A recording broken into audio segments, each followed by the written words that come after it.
गौरांग करुणा करो दीनहीन जाने। गौरांग करुणा करो दीनहीन जाने। गौरांग करुणा करो दीनहीन जाने। गौरांग करुणा करो दीनहीन जाने। मोह समापतिता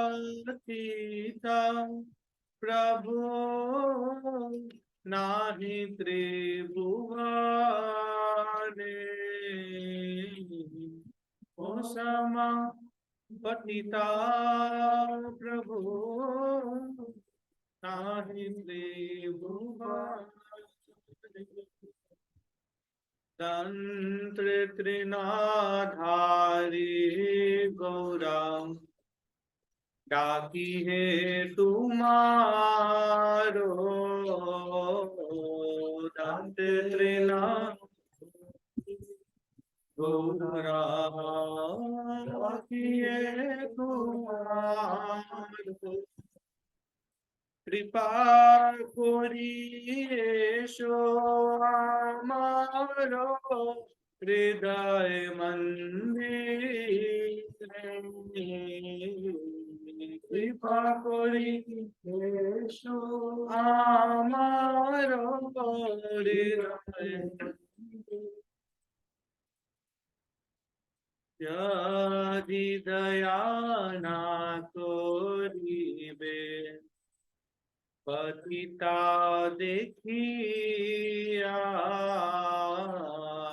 यदि दया ना तोरिबे पतिता देखिया। पतिता पावना नामा किशोरो लागिया। पतिता पावना नामा किशोरो लागिया। ओळखी भावा तूफाने नाही को निस्तार। ओळखी भावा तूफाने नाही को निस्तार। त्रिचरण तारणी दाने दास करो पार।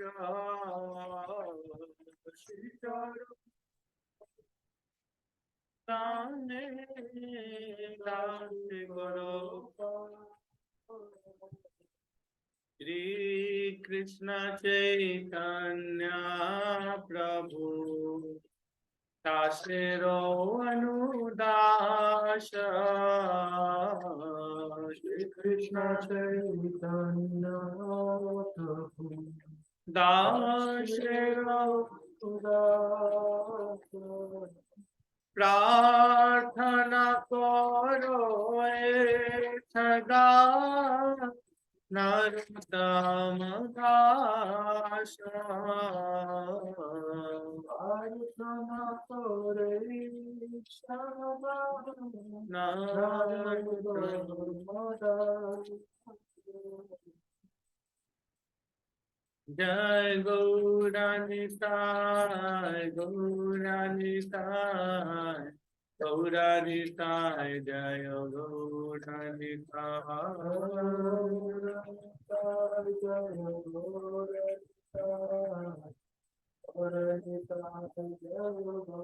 जय Radha Madhav Radha Madhav Radhe.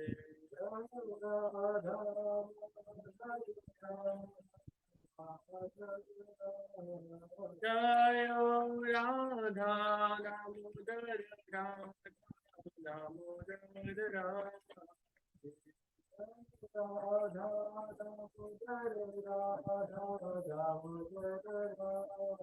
Hare Krishna, Hare Krishna, Krishna Krishna, Hare Hare, Hare Rama, Hare Rama,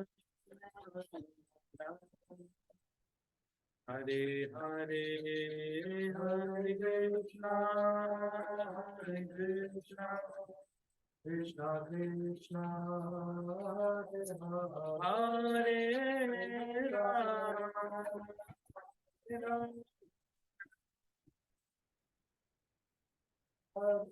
जय जय प्रभुपाद प्रभुपाद प्रभुपाद जय प्रभुपाद जय प्रभुपाद प्रभुपाद निष्ठाय गौर हरि बोल हरि बोल हरि बोल नित्य गौर हरि बोल हरि बोल हरि बोल हरि बोल नित्य गौर हरि बोल।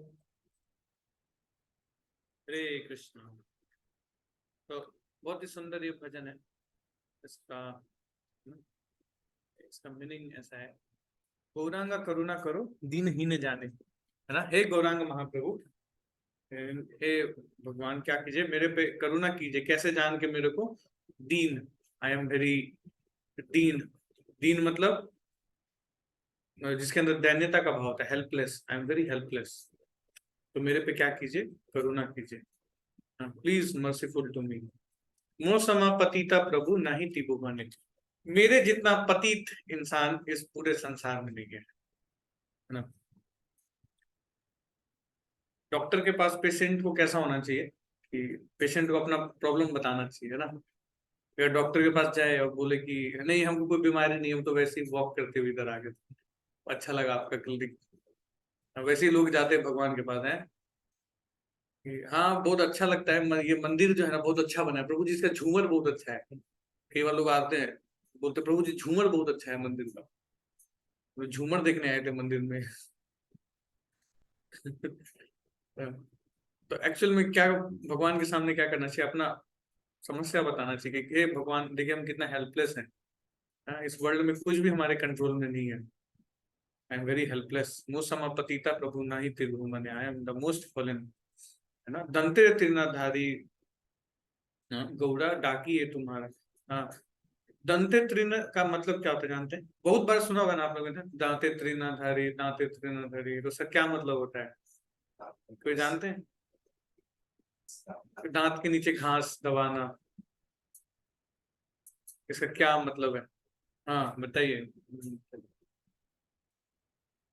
अनम्यूट कर लीजिए, आपका वर्ड ऑफ विजडम नहीं सुनाई दे रहा हरे कृष्णा प्रभु जी, है। कि दांतों के बीच में तिनका दबा करके। हाँ तो इसका क्या मतलब है, हम बकरी थोड़ी हैं जो दांत के नीचे तिनका दबाएंगे। हंस गया ना। बताता हूँ, चलिए। यस, देखिए एक्चुअली ना क्या होता है, गांव में ना पहले प्रथा था कि अगर किसी व्यक्ति से गौ की अ, गौ की हत्या हो गई, या फिर ना उसके घर में कोई बूढ़ी गाय है मर गई, उसके घर में किसी से गाय को मारने का ऑफेंस हो गया, ऐसा कुछ हुआ, तो उस व्यक्ति को सजा क्या दिया जाता था। हाँ उसको ना उसके उसको उसके गले में ऐसे कुछ पट्टा जैसा मतलब रस्सी बांधा जाता था, और उसके दांतों में किस दांतों के घास तिनका रखा जाता था। मतलब उसको एकदम पतित, इज द मोस्ट फॉलन ऐसा बना करके उसको पूरे शहर में घुमाया जाता था। अगर किसी ने अगर ऐसा हाँ, पाप कर्म किया है तो, मतलब एक काइंड ऑफ ना बहुत ही हम्बल पोजीशन लेने का, एक बहुत ही हम्बल पोजीशन लेने का। तो ये गांव में ये प्रथा था कि अगर उसके दांत में वो तिनका दबा के रखता था, हाँ, कि कोई भी व्यक्ति अगर आए ना तो उसको देखे तो उसको समझ जाए कि हाँ, इस व्यक्ति ने गाय को मारने जैसा जघन्य अपराध किया है, और बहुत ही मतलब विनम्र पोजीशन में कि क्षमा मांग रहा है, मतलब पश्चाताप कर रहा है ये, है ना। तो उसी उसी को एज ए एनालॉजी के रूप में लेके बोल रहे हैं क्या, कि मैं भी अपने दांतों के नीचे तिनका दबा करके, मतलब उतना पापी इंसान हूं मैं, और मैं क्षमा याचना करते हुए डाकी वो तुम्हारा, मैं आपको पुकार रहा हूँ भगवान। इसको कहते हैं ना, this is the most humble position. हाँ, एकदम गिल्ट फील करते हुए और पश्चाताप के भाव से, सोचिए उस भाव से भगवान को पुकारना चाहिए। कभी पुकारे ऐसे भगवान को? नहीं पुकारे ना। देखो ऐसे हमारे आचार्य लोग भगवान को पुकार रहे हैं, कैसे? दांतों में तिनका दबा के। बोलना बड़ा आसान है, दांत में त्रिन, दांत में त्रिन। हाँ, लेकिन इसका जब मीनिंग को समझेंगे, कंटेम्पलेट करेंगे ना, इट्स वेरी बिग थिंग। तो दांतों के नीचे तिनका दबा के, कृपा करी ऐसो हमारे हृदय मंदिर है ना, आप कृपा करके मेरे हृदय रूपी मंदिर में आ जाइए। यदि दया ना करी वे पतिता देखिया। हाँ, अगर आप पतित को देख करके उसके ऊपर दया नहीं करेंगे तो पतित पावन नाम किसे रे लागिया। तो आपका नाम पतित पावन कैसे रखा जाएगा बताइए? आपको टाइटल मिला है कि आप पतित पावन है ना। आप पतितों को उद्धार करने में स्पेशलिस्ट हैं, लेकिन अगर आप नहीं करेंगे तो फिर आपका नाम पतित पावन कैसे कहलाएगा ना। तो बड़ा दिक्कत वाली बात है, इसलिए इस पतित का जल्दी से उद्धार कीजिए ना। कोई अपने आप को अगर कैंसर स्पेशलिस्ट बोल रहा है और अगर कैंसर का इलाज नहीं कर रहा है तो कैसे वो कैंसर स्पेशलिस्ट कहलाएगा? वैसे आप पतित स्पेशलिस्ट हैं, तो पहले सबसे बड़ा पतित मैं ही हूँ, पहले मेरा उद्धार कीजिए, है ना। पौड़ी आछे भव तूफान है, ना ही को निस्तार। मैं इस भव तूफान में फंसा हुआ हूँ, इस मटीरियल वर्ल्ड में फंसा हुआ हूँ। इस लाइक ए तूफान की तरह ही है ना। ओशन में भव मतलब होता है कि भव सागर, है ना। ओशन में जब तूफान आता है ना, तो डायरेक्शन भूल जाता है व्यक्ति।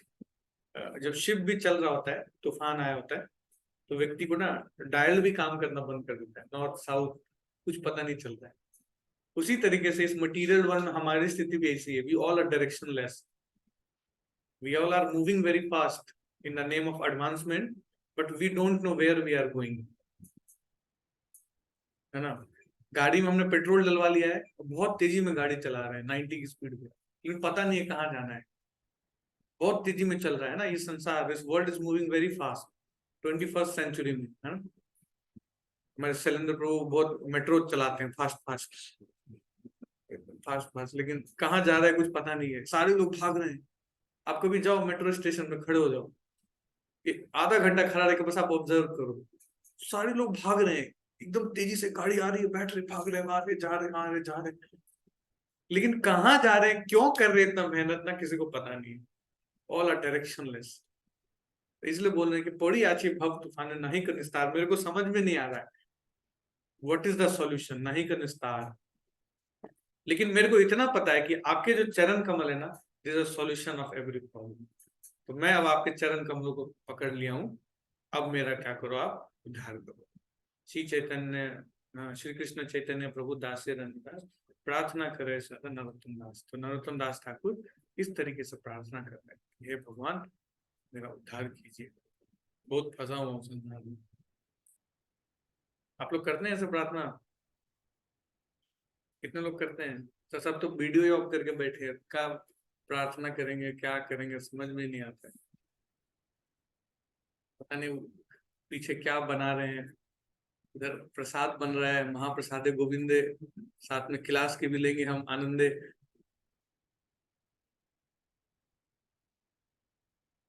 भक्तगण वीडियो वीडियो ऑन कीजिए, थोड़ा दर्शन दीजिए, दर्शन पवित्र करो ये तुम्हारा गुण, दर्शन दे के पवित्र कीजिए। सारे भक्त लोग आप लोगों के दर्शन अभिलाषी हैं। ओ लिसनिंग परीक्षित महाराज, आप तो लिसनिंग से सफलता प्राप्त कर लेंगे, लेकिन हम दर्शन से ही प्राप्त कर पाएंगे, हमारा उद्धार दर्शन से होगा। चलिए कोई बात, जो कर सकते हैं ठीक है, जो नहीं कर सकते हैं भी ठीक है। ठीक है, तो अब हम लोग सॉरी प्रभु जी, हम ठीक है, इट्स ओके। बहुत सारे सॉरी आ गए हमारे पास। कोई बात नहीं, कोई बात, हम आपको टॉर्चर नहीं करेंगे। ऐसी भौतिक संसार में सब टॉर्चर हो रखे, और प्रभु जी आप भी टॉर्चर करोगे तो हमारा कैसे चलेगा।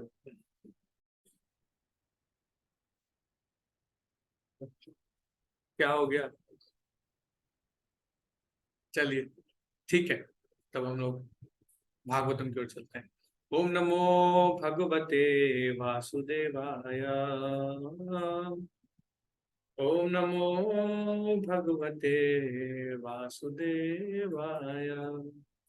ओम नमो भगवते वासुदेवाय। ओम अज्ञानतिमिरान्धस्य ज्ञानाञ्जनशलाकया चक्षुरुन्मिलितं येन तस्मै श्रीगुरुवे नमः। श्रीचैतन्यमनोभीष्टं स्थापितं येन भूतले स्वयं रूपकदा मह्यं ददाति स्वपदान्तिकम्। वन्देऽहं श्रीगुरो श्रीयुतापदकमलं श्रीगुरून् वैष्णवांशः। श्रीरूपं साग्रजातं सहगण रघुनाथान्वितं तं सजीवन् साद्वैतं सावधूतं परिजन सहितं कृष्ण चैतन्य देवं श्रीराधा कृष्ण पादान् सहगण ललिता श्री विशाखान्वितांश। हे कृष्ण करुणा सिंधु दीन बंधो जगतपते गोपेश गोपिका कांता राधा कांत नमोस्तुते। भक्त कांचन गौरांगी राधे वृंदावनेश्वरी वृषभानुसुते देवी प्रणमामि हरिप्रिये। वाञ्छाकल्पतरुभ्यश्च कृपा सिन्धुभ्यैव च पतितानां पावनेभ्यो वैष्णवेभ्यो नमो नमः। जय श्री कृष्ण चैतन्य प्रभु नित्यानंद श्री अद्वैत गदाधर श्रीवासादि गौर भक्तवृंद। हरे कृष्ण कृष्ण कृष्ण हरे हरे, हरे राम राम राम हरे हरे। हरे कृष्ण। आप लोग सब जानते हैं हम लोग why we do prayer before starting class, right? हर चीज के पीछे का ना लॉजिक जानना बहुत इंपॉर्टेंट है, नहीं तो it will not become spiritual, it will become ritual. Ritual चीजें जो हैं वो ज्यादा दिन सरवाइव नहीं करता है। व्हाई वी डू प्रेयर्स ना, बिकॉज हम अपनी बुद्धि से ना शास्त्रों को नहीं समझ सकते, बड़ा डिफिकल्ट है। 2 ग्राम का तो बुद्धि है हमारा, उसे क्या समझ में आएगा शास्त्र। शास्त्रों को समझने के लिए बड़ा इंपॉर्टेंट है ना कि वी नीड ना मर्सी ऑफ आवर परंपरा, गुरु परंपरा की कृपा ना, हमारे आचार्यों की कृपा प्राप्त करना बहुत जरूरी है, तभी हम समझ भी पाएंगे और उसको अपने जीवन में उतार भी पाएंगे। अदरवाइज हम फैक्ट्स गेन कर लेंगे, लेकिन वो फैक्ट्स जो है वो कन्वर्ट नहीं होगा नॉलेज में, एजुकेशन में, विजडम में कन्वर्ट नहीं होगा। और फैक्ट्स को विजडम में कन्वर्ट करना है ना, we need prayers, we need blessings, so that's why we seek blessings before starting। तो बड़ा इंपॉर्टेंट है।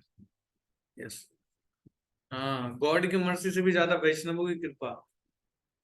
we not only seek blessings of God, we seek blessings of वैष्णव आचार्य। आचार्यों की कृपा से हमें जो है भागवतम समझना है। ओके, तो अभी तक जो हमने डिस्कशन किया है एक बार रिकैप कर लेते हैं छोटा सा, है ना। तो हुआ कुछ ऐसा कि जैसे इस क्रिएशन का बिगनिंग होता है, तो बिगनिंग में जो मनु होते हैं, स्वयंभू मनु और शतरूपा, तो ये ब्रह्मा जी के थे स्वयंभू मनु पुत्र, उनकी शादी हुई शतरूपा से, है ना। तो ब्रह्मा जी ने उनको इंस्ट्रक्शन दिया कि आप एक काम करो, अब प्रोजनी को आगे बढ़ाओ। तो उन्होंने बोला ठीक है, आपने सेवा तो दिया, थैंक यू सो मच, लेकिन ये सेवा करेगा, वेन्यू मिसिंग है। मैच खेलने तो उतार दिया लेकिन वेन्यू ही नहीं है, कहाँ खेले, कहाँ जाए, है ना। तो ये प्रश्न उठा, तो ब्रह्मा जी मेडिटेट कर रहे थे कि ये अर्थ धरती माता गई कहाँ, दिख ही नहीं रही।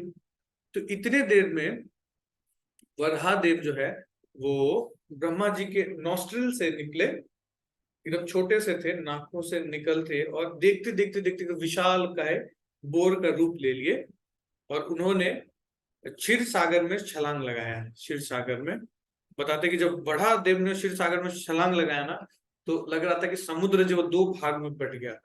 ऐसा लग रहा था कि समुद्र जो दोनों हाथ उठा के प्रार्थना कर रहा है कि हे भगवान मेरे को क्षमा कर दो। प्रार्थना कर रहा है, ऐसा लग रहा था। तो बहुत ही पावरफुल तरीके से जो है वराहदेव अंदर घुस गए, है ना। और मैत्रेय मुनि वर्णन कर रहे हैं कि वराहदेव अंदर घुसे और पृथ्वी को लेकर के निकले, और रास्ते में एक डीमन मिला, उसको मारते पीटते हुए पृथ्वी को बाहर निकाल दिया, है ना। लेकिन एक्चुअल में मैत्रेय मुनि ने एक साथ दो पास टाइम को ना कंबाइन कर दिया था, दो पास टाइम्स को कंबाइन कर दिया था। तो पहली बारी में फिर ऐसे वराहदेव ने पृथ्वी माता को ऊपर उठा दिया, और फिर वर्णन आता है कि जो सिक्स्थ मनु है, यानी चक्षुषा मनु के टाइम में क्या हुआ कि फिर से इस बार क्या हुआ, हिरण्याक्ष नाम का एक राक्षस डीमन उत्पन्न हुआ। उसने क्या किया, पृथ्वी को जाके क्षीर सागर में छुपा दिया। सिक्स मनु के टाइम, पहले मनु के टाइम में पहले से ही पानी में थी धरती, और भगवान ने उसको सिर्फ निकाला था।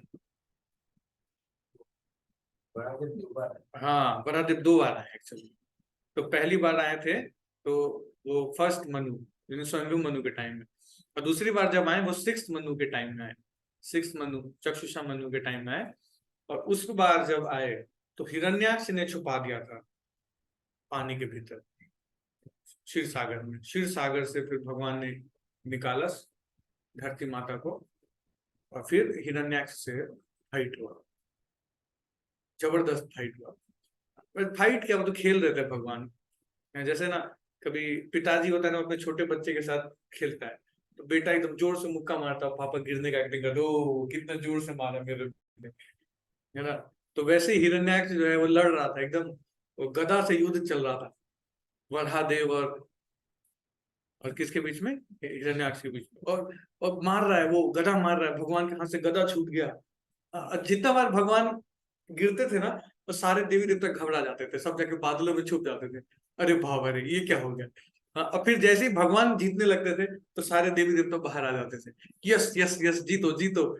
और फिर जैसे ही देखते थे कि हिरण्याक्ष जीत रहा है, तो फिर सब छुप जाते थे देवी देवता लोग जाके। हाँ, जैसे क्रिकेट होता है ना, तो जब इंडिया टीम जीत रही होती है सारे लोग चीयर करते हैं, और जैसे हार रही होती है तो टीवी भी तोड़ना चालू कर देते हैं, सब भाग जाते हैं। तो ऐसी हालत हो गई थी वहां। लेकिन बेचारे लोग डरे हुए थे वहां, तो सारे लोग। हाँ, तो फिर देवी देवता लोग प्रार्थना करते हैं कि हे प्रभु, क्यों खेल रहे हैं इसके साथ, प्लीज इसके साथ मत खेलिए। आप तो इसके साथ खेल रहे हो, टाइम बीता जा रहा है, तो कहीं बीच में अगर आपके किसी शुद्ध भक्त ने बुला लिया, आप तो बीच से निकल के चले जाओगे, फिर ये राक्षस हमें छोड़ेगा नहीं। है तो पहले इसको खात्मा कर दो, फिर जाना आपको जहां जाना है ना। तो खैर ये तो मैं आपको ओवरऑल पिक्चर बता रहा हूँ, लेकिन अभी जो है डिटेल में अभी वर्णन चल रहा है कि कैसे हिरण्याक्ष जो है वो उत्पन्न हुए, है ना। तो हिरण्याक्ष कैसे उत्पन्न हुए, तो कश्यप मुनि और दीति, कश्यप मुनि और अदिति के पुत्र जो है वो देवता लोग, अदिति के पुत्र देवता लोग होते हैं। और कश्यप मुनि और दीति के जो पुत्र उत्पन्न होते हैं वो सारे डीमंस उत्पन्न होते हैं। तो अभी वही चर्चा हो रहा है कि दीति की कैसे गर्भवती हुई, और अब कैसे जो है वो डीमंस को कैसे वो उत्पन्न करने वाली है, वो अभी चर्चा चल रहा है। ठीक है, we are in context now. ठीक है, तो हम चर्चा को आगे बढ़ाते हैं। तो 19 नंबर श्लोक है, तो पढ़ना चाहते हैं तो पढ़ सकते हैं 19 नंबर। उषा माता जी। हरे कृष्ण प्रभु जी, दंडवत प्रणाम। सारे भक्तों को मेरा सादर प्रणाम। हे आदरणीय पत्नी, पत्नी इतनी सहायता प्रद होती है कि वह मनुष्य के शरीर की अर्धांगिनी कहलाती है, क्योंकि वह समस्त शुभ कार्यों में हाथ हाथ बटाती है। पुरुष अपनी पत्नी पर जिम्मेदारियों का सारा भार डालकर निश्चित होकर विचरण कर सकता है। तात्पर्य अभी पढ़ूं हाँ प्रभु यस जी? माता जी प्लीज। वैदिक आदेश अनुसार पत्नी को पुरुष के शरीर की अर्धांगिनी माना जाता है, क्योंकि वह पति के आधे कार्यों को संपन्न करने हेतु उत्तरदायी मानी जाती है। पारिवारिक पुरुष पर 5 प्रकार के यज्ञ, जिन्हें पंच यज्ञ कहते हैं, संपन्न करने का भार रहता है, जिससे उसे सभी प्रकार के अनिवार्य पाप कर्मों के फलों से छुटकारा मिल सके, तो उसी अपनी दिनचर्या के दौरान हो जाते हैं। जब मनुष्य गुणात्मक रीति से कुत्ते बिल्लियों की तरह बन जाता है, तो वह आध्यात्मिक मूल्यों का अनुशीलन करने के अपने कर्तव्यों को भूल जाता है, और तब वह अपनी पत्नी को इंद्रिय तृप्ति का साधन मान बैठता है।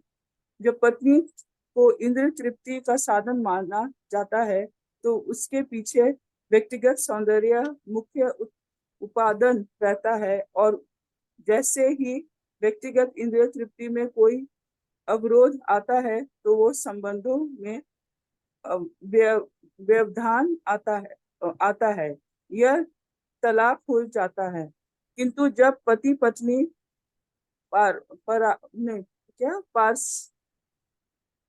पारस्परिक सहयोग द्वारा आध्यात्मिक प्रगति को लक्ष्य बनाते हैं, तो व्यक्ति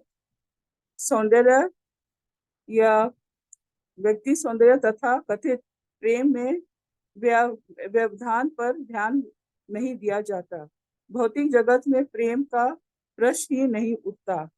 विवाह तो वास्तव में एक कर्तव्य है, जिसे आध्यात्मिक प्रगति के लिए प्रामाणिक शास्त्रों के निर्देशानुसार पारस्परिक सहयोग में संपन्न किया जाता है। अतएव कुत्तों तथा बिल्लियों के जीवन से बचने हेतु विवाह आवश्यक है, क्योंकि कुत्ते बिल्ली आध्यात्मिक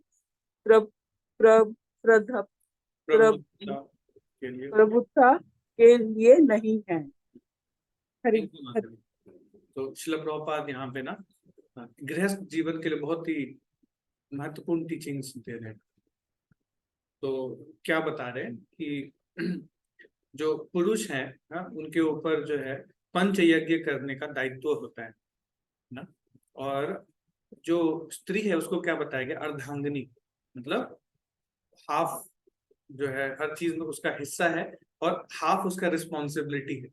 हर रिस्पॉन्सिबिलिटी में आधा रिस्पॉन्सिबिलिटी किसका है, वाइफ का है ना। हस्बैंड वाइफ को मिल करके करना चाहिए। प्रभुपाद बहुत अच्छी चीज में मेंशन कर रहे हैं कि अगर पति पत्नी का ना संबंध जो है वो अगर सिर्फ सेंस ग्रेटिफिकेशन पर आधारित रहता है ना, कि जो हस्बैंड है वो अपनी वाइफ के सिर्फ सौंदर्य से आकर्षित है ना, कि बहुत सुंदर है इसीलिए शादी कर लिया, बहुत सुंदर है, कॉलेज की सबसे सुंदर लड़की थी इसलिए शादी कर लिया, है ना, उस समय तो कर लिया, फिर बाद में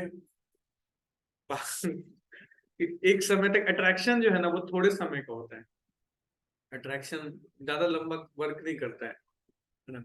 जब कोई चीज बहुत दूर रहता है ना तो बहुत अट्रैक्टिव लगता है, लेकिन जब वो फिर पास आ जाता है तो बोलता है ये इसी के लिए मैं बढ़ रहा था क्या, वो बस सारा अट्रैक्शन समाप्त हो जाता है।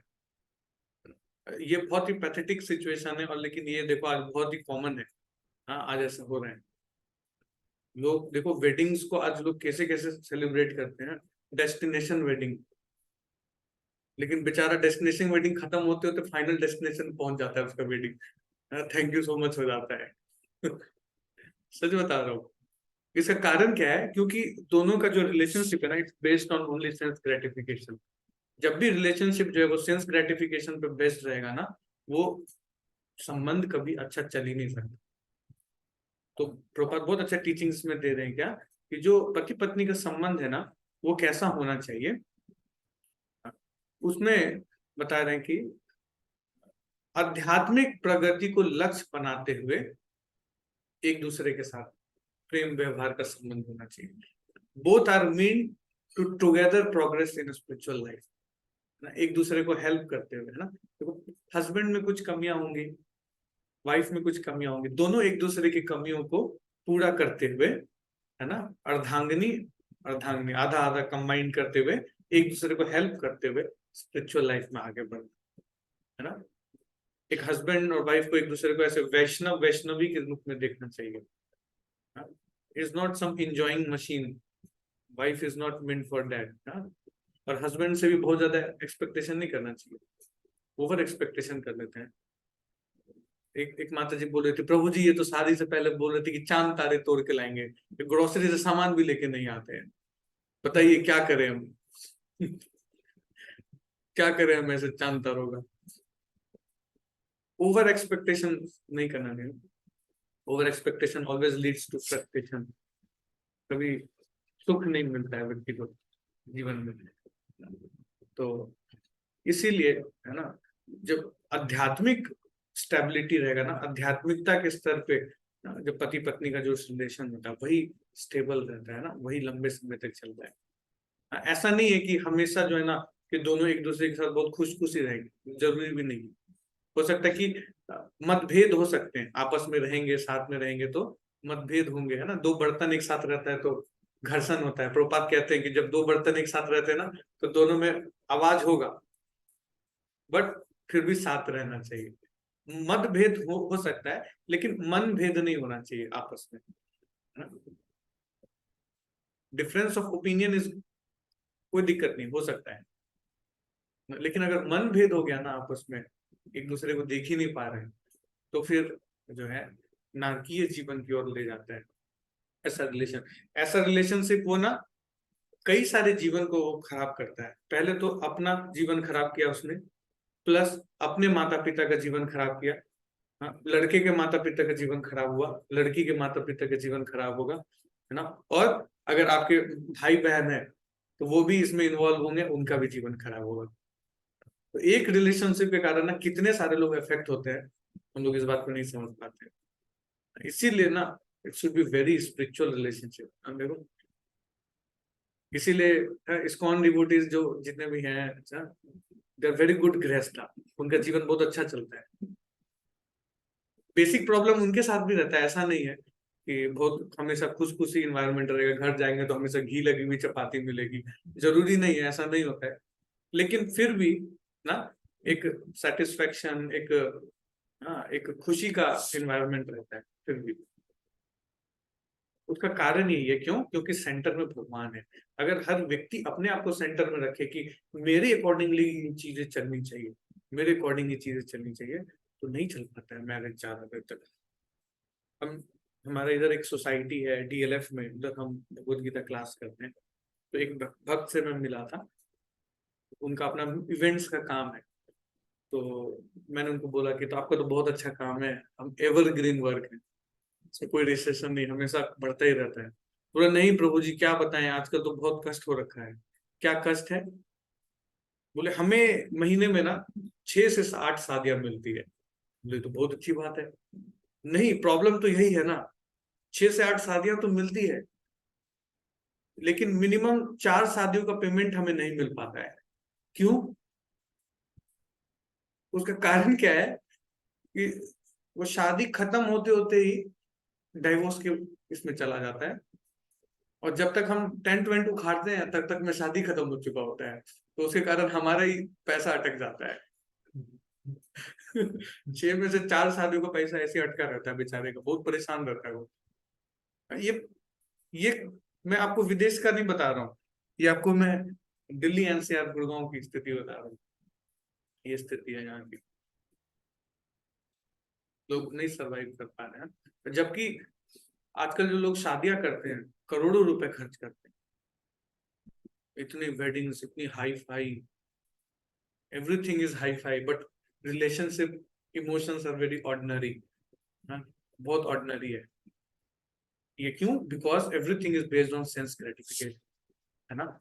और देखो सेंस ग्रेटिफिकेशन एक ही है, जब तक आप किसी के सेंस ग्रेटिफिकेशन में उसको हेल्प कर रहे हो तब तक तो हाँ हम साथ साथ हैं।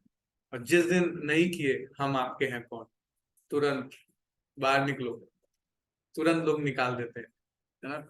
इसलिए very important, our relationship should be spiritual. It's very important, बहुत इंपॉर्टेंट है, अदरवाइज प्रभु नहीं सरवाइव कर सकते, नहीं सरवाइव कर पाएंगे, ना। रिलेशनशिप को बहुत इंपॉर्टेंट है कि कृष्ण भावनामृत बनाइए। ये प्रभुपाद बहुत क्लियर शब्द में बोल रहे हैं कि भौतिक जगत में प्रेम का प्रश्न ही नहीं उठता है। ये पॉसिबल ही नहीं है कि संसार में प्रेम है ही नहीं, कोई किसी से प्रेम नहीं करता है, ये क्लियर है ना। विवाह तो वास्तव में एक कर्तव्य है जिसे आध्यात्मिक प्रगति के लिए प्रामाणिक शास्त्रों के निर्देशानुसार परस्पर सहयोग में संपन्न किया जाता है। हाँ? अतएव कुत्ता तथा बिल्लियों के जीवन से बचने के लिए विवाह आवश्यक है। सही में ये जो लिव इन कल्चर है, ये क्या है? ये कुत्ते बिल्लियों वाला ही कल्चर है। हाँ, कॉकरोच को कॉकरोची पसंद आ गई तो कॉकरोची के साथ रहना चालू कर दिया, कर रहा। फिर उसको दूसरी कॉकरोची पसंद आ गई तो दूसरे कॉकरोची के साथ रहने लगा। तो यही है लिव इन एक यही लिव इन रिलेशनशिप, और क्या है? कुछ नहीं है। इसी को प्रेम मान बैठता है जीवात्मा संसार में। अट्रैक्शन को प्रेम मान बैठता है, बहुत कष्ट झेलता है। हाँ। लेकिन प्रेम नहीं है संसार में, खास करके अपीयरेंस के अकॉर्डिंग तो कभी प्रेम हो ही नहीं सकता। ये बहुत बड़ा इल्यूजन है, इस बात को समझिए। देखो, कॉकरोच को कॉकरोची की आंखें बहुत अच्छी लगती है, झील सी नीली आंखें, वो भी गाता है सच में।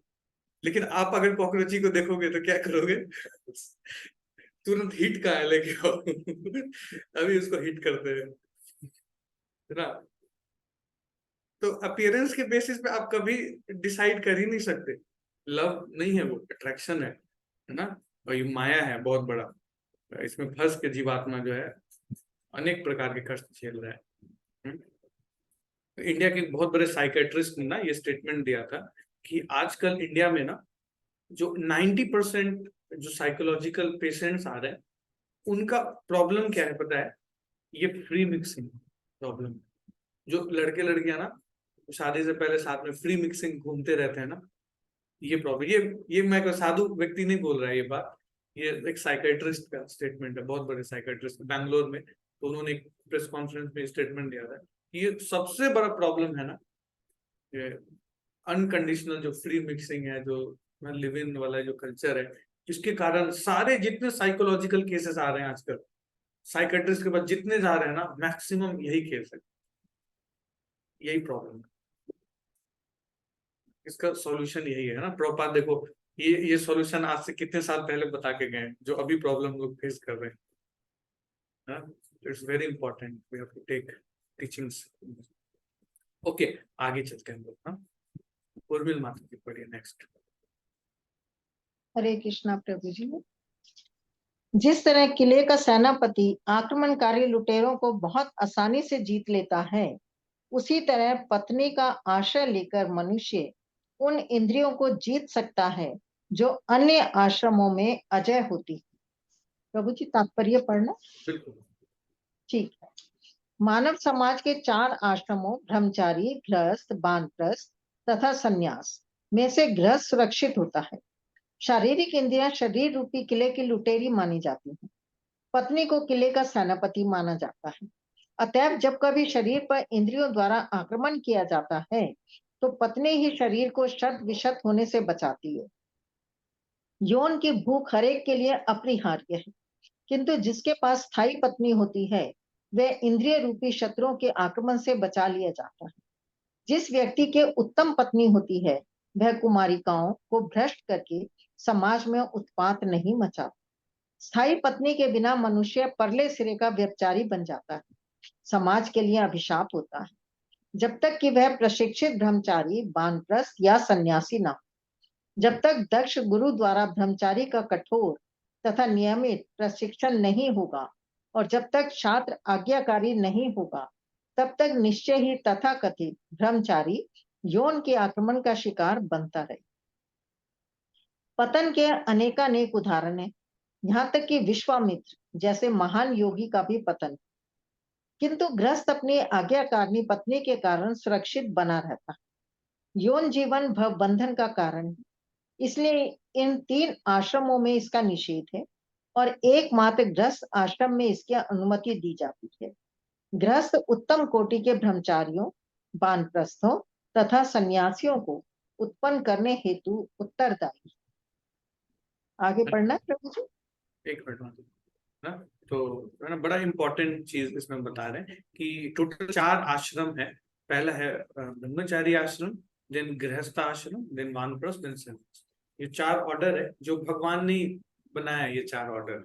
ब्रह्मचारी life it means student life, है ना, जो स्टूडेंट लाइफ है ये ब्रह्मचारी लाइफ है ना। स्टूडेंट लाइफ में व्यक्ति को कैसा रहना चाहिए, फ्री मिक्सिंग से बचना चाहिए उस टाइम, आइडियली सावधान रहना चाहिए। Student life it's for only to gain education, to educate yourself, to train yourself. और जब व्यक्ति ट्रेंड हो जाता है प्रॉपर्ली, तब वो इंटर करता है गृहस्थ आश्रम में। गृहस्थ आश्रम में इंटर करके, है ना, अपने माता पिता के प्रति अपने कर्तव्यों को निभाता है, अपने बच्चों के प्रति अपने कर्तव्यों को निभाता है। एंड देन वानप्रस्थ और सन्यास। वानप्रस्थ और सन्यास का मतलब है क्या, अब जो है वो अपना ज्यादा से ज्यादा समय जो है वो भगवान की सेवा में लगाता है। गृहस्थ आश्रम में उतना नहीं कर पाता, लेकिन वानप्रस्थ और सन्यास का क्या मतलब है, अब जो है वो अपने हाउस होल्ड ड्यूटीज को थोड़ा कम करके, क्योंकि अब उसके बच्चे हैं, वो संभाल रहे हैं चीजों को, है ना, तो अब वो ज्यादा अपना टाइम कहाँ इन्वेस्ट करता है, भगवान की सेवा में लगाता है। देन सन्यास जो है, now his full time, 100% time for Krishna only, है ना, एक समय के बाद तो फिर चीजों को बढ़ा देता है। ओके, नेक्स्ट पढ़िए माता। हे घर की रानी, हम न तो तुम्हारी तरह कार्य करने में सक्षम हैं, न ही तुमने जो कुछ किया है उससे ऋण हो सकते हैं। चाहे हम अपने जीवन भर या मृत्यु के बाद भी कार्य करते रहें, तुमसे ऋण हो पाना उन लोगों के लिए भी असंभव है जो निजी गुणों के प्रशंसक होते हैं। पति द्वारा अपनी पत्नी का इतना अधिक गुणगान संकेत करता है, वह स्त्री वश्य है या मजाक कर रहा है। कश्यप का आशय था कि पत्नियों के साथ रहने वाले गृहस्थ इंद्रिय भोग का स्वर्गिक आनंद भोगते हैं और साथ ही उनके नरक में पतन का भी कोई भय नहीं रहता। सन्यासी को पत्नी नहीं होती, अतः कामेच्छा से वह अन्य स्त्री को या अन्य की पत्नी को ढूंढने हेतु इच्छुक हो सकता है और इस तरह वह नरक जा सकता है। दूसरे शब्दों में, तथाकथित सन्यासी जिसने अपने घर तथा पत्नी को छोड़ दिया हो, नरक जाता है, यदि वह जाने या अनजाने पुनः मैथुन आनंद की चाह करता है। इस दृष्टि से गृहस्थ सुरक्षित होते हैं। अतः पतिवर्ग इस जीवन में या अगले जीवन में भी पत्नियों के ऋण से उऋण नहीं हो सकते। यदि वे जीवन भर इसे चुकता करते रहें तो भी यह संभावना नहीं। किंतु सभी पति अपने पत्नियों की सद्गुणों की सराहना नहीं कर पाती। किंतु यदि कोई इन गुणों की सराहना करने में समर्थ हो भी जाए, तो भी पत्नी के ऋण से उऋण हो पाना संभव नहीं है। पति द्वारा अपनी पत्नी की ऐसी असाधारण प्रशंसा निश्चय ही परिहास की मुद्रा में। हाँ, तो प्रभुपाद जी इसमें ये बता रहे हैं कि देखिए गृहस्थ जीवन का ना बहुत इंपॉर्टेंट रोल है। क्यों इंपॉर्टेंट रोल है, कि बता रहे कि अगर कोई व्यक्ति संन्यास आश्रम में जा चुका है and he is not well trained, अगर वो प्रॉपर ट्रेंड नहीं है ना, और उसकी इंद्रियां अगर कंट्रोल में नहीं है, सेंसेस कंट्रोल में नहीं है, तो वो फिर क्या करेगा, तो पर स्त्री की तरफ, दूसरे के ना स्त्री की तरफ गलत नजर डालेगा, है ना। कई सारे केसेस भी सुनने को मिलते होंगे आप लोगों को। अगर वेल ट्रेंड नहीं है तो ये होगा, है ना। इसीलिए उससे बेटर क्या है कि व्यक्ति गृहस्थ आश्रम में रहे, है ना, और अपने फैमिली के साथ रहे और एक बैलेंस वे में अपना जीवन जिए, बेटर है। प्रभुपाद भगवत गीता में एक बार एक जगह लिखते हैं क्या, कि दुराचारी बनने से अच्छा है ना कि कोई व्यक्ति झाड़ू लगाए और अपने, हाँ, अपने जो क्या कहते हैं आइडेंटिटी है उसको स्वीकार करे कि मैं जो हूँ झाड़ू लगाने वाला हूँ, वो ज्यादा बेटर है, इंस्टेड ऑफ कि कोई बहुत बड़ा अपने आप को महंत सन्यासी मानता है लेकिन उसका आचरण जो है तो दुर्व्यवहारिक है, अच्छा नहीं है, हाँ। प्रभा लिखते हैं कई बार, इसलिए बेटर है। इसलिए बता रहे हैं कि गृहस्थ आश्रम जो है वो बड़ा ही श्रेष्ठ है। Okay, next next. यद्यपि मैं तुम्हारे ऋण से उऋण नहीं हो सकता, किंतु मैं संतान उत्पन्न करने हेतु तुम्हारी कामेच्छा को तुरंत संतुष्ट करूं। किंतु तुम केवल कुछ क्षणों तक प्रतीक्षा करो, जिसे अन्य लोग मेरी भर्त्सना ना कर सके। भले ही स्त्री वश्य पति अपनी पत्नी से प्राप्त होने वाले सारे लाभों का ऋण चुका पाने में समर्थ ना हो, किंतु जहां तक कामेच्छा की पूर्ति द्वारा संतान उत्पन्न करने की बात है, किसी भी पति के लिए यह तनिक भी कठिन नहीं, जब तक कि वह नितांत नपुंसक ना हो। सामान्य परिस्थितियों में पति के लिए बहुत ही आसान कार्य है। अत्यंत उत्सुक होने पर भी कश्यप ने अपनी पत्नी से कुछ क्षणों तक प्रतीक्षा करने हेतु कहा, जिससे अन्य लोग उसकी निंदा ना कर सकें। वे अपनी स्थिति की व्याख्या इस प्रकार करते हैं। देखिए कैसे कर रहे हैं। नेक्स्ट पढ़ो। यह विशिष्ट वेला अति अशुभ है, क्योंकि इस वेला में भयावने दिखने वाले भूत तथा भूतों के स्वामी के नित्य संगी दृष्टिगोचर होते हैं। हाँ कश्यप अपनी पत्नी दिति से पहले ही क्षण भर के लिए प्रतीक्षा करने हेतु कह चुके थे, और अब वे उसे आगाह करते हैं। यदि इस विशेष वेला पर ध्यान नहीं दिया गया, तो इस वेला में अपने स्वामी रुद्र के साथ इधर उधर विचरण करने वाले भूत प्रेत अवश्य दंड देंगे। एक्चुअली इवनिंग के टाइम में जो दीति थी वो चाह रही थी कि कश्यप मुनि के साथ ना संबंध बनाया जाए और बच्चे को उत्पन्न किया जाए, है ना। तो कश्यप मुनि उनको समझा रहे हैं कि इवनिंग का टाइम जो ऑस्पिशियस नहीं होता है। अभी जो है शिव जी जो है अपने गणों के साथ निकलते हैं, सारे भूत प्रेत इस समय कर रहे होते हैं, तो ये ऑस्पिशियस टाइम नहीं है, है ना। कोई भी ऑस्पिशियस काम नहीं करना चाहिए इस टाइम, है ना। तो दिक्कत हो सकता है, तो ये समझा रहे हैं वहां पे। Yes, next. इस वेला में भूतों के राजा शिव अपने वाहन बैल की पीठ पर बैठकर उन हाँ भूतों के साथ विचरण करते हैं, जो अपने कल्याण के लिए उनका अनुगमन करते हैं। शिव या रुद्र भूतों के राजा हैं। भूतगण शिव की इसलिए पूजा करते हैं कि धीरे धीरे वे आत्म साक्षात्कार के मार्ग पर अग्रसर हो सके। मायावादी दार्शनिक अधिकांशतः शिव के पूजक होते हैं, और शिव पाद शंकराचार्य को शिव का अवतार माना जाता है, जो मायावादी दार्शनिकों को ईश विहीनता का उपदेश देते हैं। भूतों के भौतिक शरीर नहीं होते, क्योंकि वे घोर पाप कर्म किए रहते हैं, जैसे कि आत्महत्या। मानव समाज में भूतवत पात्रों का अंतिम गंतव्य यह है, वे आत्महत्या की शरण लें, चाहे वह भौतिक आत्महत्या हो या अध्यात्म।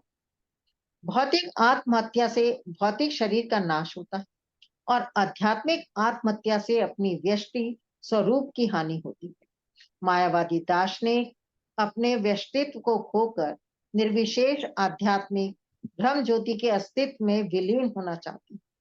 शिव भूतों पर आध्यात्मिक कृपालु होने के कारण इस ताक में रहते हैं कि निंदित होने पर भी इन भूतों को भौतिक शरीर प्राप्त। वे उन्हें ऐसी स्त्रियों के गर्भ में स्थापित करते हैं जो परिस्थिति तथा काल के प्रतिबंधों की चिंता ना करके संभोगरत होती है। कश्यप यह बात दिति को समझा देना चाहते थे, जिससे वह कुछ क्षण तक प्रतीक्षा कर सके। है ना। बड़ा इंपॉर्टेंट चीज है। देखिए शिव जी का क्या है ना, शिव जी का पद क्या है। शिव जी जो है वो परम वैष्णव है। शिव जी बहुत श्रेष्ठ वैष्णव है ना। और शिव जी क्या है, वो एक प्रीचर है, समझ लो एक प्रीचर का रोल निभाते हैं, है ना। और किसको प्रचार करते हैं, उनका जो ड्यूटी है सारे भूत प्रेतों को प्रचार करना। सारे भूत प्रेत आड़े टेढ़े लोग, हाँ, ये सब कहाँ आते हैं, सारे शिव जी के पास आते हैं, है ना। अब देखो जितने भूत पिशाच लोग हैं वो कहाँ बैठते हैं, सारे रुद्र के पास, है ना। तो शिव जी जो खुद तो परम वैष्णव है ना, इसलिए अपना वेशभूषा गेटअप भी ऐसा बना के रखते हैं ना कि सारे भूत प्रेत ही उनसे अट्रैक्टेड होते हैं एकदम। क्या बोलते हैं उसको, राख लगा के, मृग छाल पहन के, त्रिशूल त्रिशूल लेके, सांप लटका के घूमते हैं, है ना? ताकि जितने भूत पिशाच है ना वो उनसे अट्रैक्ट हो गए और फिर उनको प्रचार करते हैं, है ना। जैसे भक्त लोग कभी कभी कॉलेज जाते हैं प्रचार करने के लिए, तो धोती कुर्ता की जगह शर्ट पैंट पहन के जाते हैं, ठीक है? हाँ, वो यूथ भाग ना जाए, लोग डर के भाग न जाए, है ना। तो सिमिलरली कई बार गेटअप चेंज करना पड़ता है। तो जो शिव जी का गेटअप है ना वो कैसा है, ऐसा लगता है कि एकदम पता नहीं कौन है, बैरागी, लेकिन अंदर से क्या है, परम वैष्णव। और वो क्या चाहते हैं कि जितने ये भूत पिशाच है ना ग्रेजुअली इम्प्रूव करें, हाँ, स्पिरिचुअलिटी के माध्यम से इनका उद्धार हो जाए। क्योंकि जो भूत प्रेत की योनि है ना, ये बहुत कष्टदायी योनि है। क्या होता है ना कि जैसे अभी हमारे पास ह्यूमन बॉडी है प्रभु, है ना, 5 ग्रॉस एलिमेंट वाला बॉडी। अगर मेरे को पानी पीना है तो मैं पानी उठा के पी सकता हूँ, है ना, खाना खाना है तो कुछ खा सकता हूँ, जो भी मेरा डिजायर है ना वो अपने शरीर के माध्यम से पूरा कर सकता हूँ। फिर भूत पिशाच का बॉडी क्या होता है, सटल बॉडी रहता है, सिर्फ माइंड इंटेलिजेंस फॉल्स ईगो वाला बॉडी होता है। तो उसमें डिजायर्स तो रहते हैं, लेकिन उसको पूरा करने के लिए ना उसका ग्रॉस बॉडी नहीं होता, और उसकी सिचुएशन बहुत खराब हो जाती है, very pathetic situation. Subtle body सिर्फ रहता है, और वो चाह के बिना आनंद नहीं ले पाता है। लोग सुसाइड क्यों करते हैं, ताकि संसार का कष्ट कम हो जाए, लेकिन एक्चुअल में ऐसा नहीं होता है, उसका कष्ट और बढ़ जाता है सुसाइड के बाद, और कष्ट बढ़ जाता है उसका, और ज्यादा उसको कष्ट झेलना पड़ता है। जैसे कि अगर कोई व्यक्ति प्रिजन से भाग जाए, इसलिए भागता है ना ताकि इंडिपेंडेंट हो जाए, लेकिन अगर वो फिर पकड़ाता है तो फिर क्या होता है, सजा और बढ़ जाती है। सिमिलरली जब कोई व्यक्ति इस बॉडी से भागने का प्रयास करता है ना समय से पहले, तो फिर उसको और एक्स्ट्रा दंड मिलता है। तो बॉडी तो होता नहीं है, लेकिन डिजायर्स उतना ही रहता है, हर चीज को एंजॉय करना चाहता है, नहीं एंजॉय नहीं कर पाता। सोचो कितना खराब सिचुएशन है ना। मान लीजिए कि किसी भक्त को, जैसे हमारे ब्रह्मेश्वर प्रभु हैं, ब्रह्मेश्वर प्रभु को राजभोग खाना बहुत पसंद है, एकदम राजभोग सामने नाक के पास ला के रखा है, लेकिन खाने नहीं दे रहे हैं, एकदम गरम गरम खुशबू जा रहा है, लेकिन बोले खाने नहीं मिलेगा, खाने नहीं मिलेगा। तो क्या है, वो कष्ट है एक तरह का बहुत बड़ा, है ना। तो ये सिचुएशन जो है वो भूत प्रेतों की है। तो शिव जी जो है वो उनके ऊपर दया करते हैं। शिव जी जो है इज वेरी मर्सीफुल, शिव जी सबसे मर्सीफुल वैष्णव है, ऐसे जीवों पे दया करते हैं, और उनको बुलाते हैं, बिठाते हैं, तो उनको लगता है कि अब मेरे कैटेगरी का व्यक्ति है, वो बैठ जाते हैं, और उसके बाद क्या करते हैं, सबको भागवत सुनाते हैं, बोलो ओम नमो भगवते वासुदेवाय, फिर भागवत सुनाते हैं सबको, है ना। इसे देखो जैसे हरे कृष्णा करना होता है, हाँ, तो मृदंग करताल लेके हरे कृष्णा करेंगे तो सबको नहीं समझ में आ रहा है, तो इसलिए हम रॉक बैंड चलाते हैं, फिर बोलते मंत्रा रॉक्स, तो लोगों को लगता है ओह कुछ स्पेशल है, कुछ रॉक होने वाला है, तो फिर लोग जाके गाते हैं, कीर्तन करते हैं, तो फिर अच्छा लगता है उनको, है ना। कई बार सीधी चीजें नहीं समझ में आती है, तो थोड़ा आडंबर करके समझाना पड़ता है, तब समझ में आता है। जैसे हम बोलते हैं कि देखो जप कीजिए और आपका जीवन जो है वो सफल हो जाएगा, तो है जप उप क्या होता है, बोलो देखो हम आपको मंत्रा मेडिटेशन कराएंगे, थोड़ा इंग्लिश में बोलो तो फिर बोलते ओ अच्छा, ये कुछ मेडिटेशन है, कुछ हाई क्लास मेडिटेशन, चलो अब इसको करते हैं, तो फिर लोग करते हैं। बोलो ए भाई जप करो हरे कृष्ण, है क्या करो, जप करो, है तो नहीं करेगा, थोड़ा बताना पड़ता है तरीके से, है ना। We should preach according to time place and circumstances, ये हमें शिव जी सिखाते हैं ना। फेनेटिक होके कभी भी किसी को कुछ नहीं बताना चाहिए, it's very important, we should preach according to time place and circumstances, जो जितना डाइजेस्ट कर सके ना उसको उतना ही खिलाना चाहिए, जरूरत से ज्यादा नहीं खिलाना चाहिए, है ना, अदरवाइज फिर क्या होगा, इनडाइजेशन, है ना। इसीलिए लोग, कई बार लोग फेनेटिक हो जाते हैं। एक बार कॉलेज में एक बच्चे को भक्त बनाया, तो भक्त बन गया और सीधा घर गया, उस पर प्रचार करने के लिए वेन्यू चुना, सीधा अपना घर, अपने माँ और पिताजी, सीधा माता पिता के पास गया, और एकदम लगातार छक्के लगाना चालू। और पहली बॉल माँ को बोला, माँ, हाँ तुम तो माया हो, मैं इतने दिन से सब गलत समझ रहा था, माँ तुम माया हो, पापा तुम पापी हो, तुमने मेरे को लहसुन प्याज खिला के बड़ा किया, जीवन खराब कर दिया मेरा। उसके बाद वो बच्चा कभी हमारे सेमिनार में नहीं आया।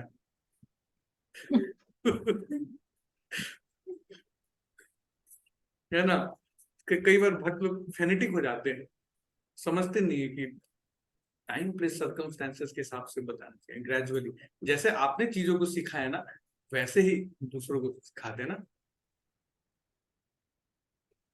जैसे कोई व्यक्ति पहली बार आता है तो क्या कहते हो, आओ दर्शन करो, प्रसाद खाइए, ऐसे ही स्लो एंड स्टेडी ग्रेजुअली। तो ऐसे ही काम जो है वो कौन करते हैं, जो हमारे शिव जी हैं वो ऐसे ही करते हैं ना। सारे भूत पिशाचों को बिठाते हैं, बोलते क्या क्या क्या खाना है, तो देखिए हम तो भांग धतूरा खाते हैं, ठीक है तुम भांग धतूरा प्रसाद खाओ, बैठो, खुद नहीं खाते हैं। और सारे उनके नाम पे देखो सारे लोग खाते हैं भांग धतूरा, है ना, खुद नहीं करते। शिव जी जो है इस परम वैष्णव,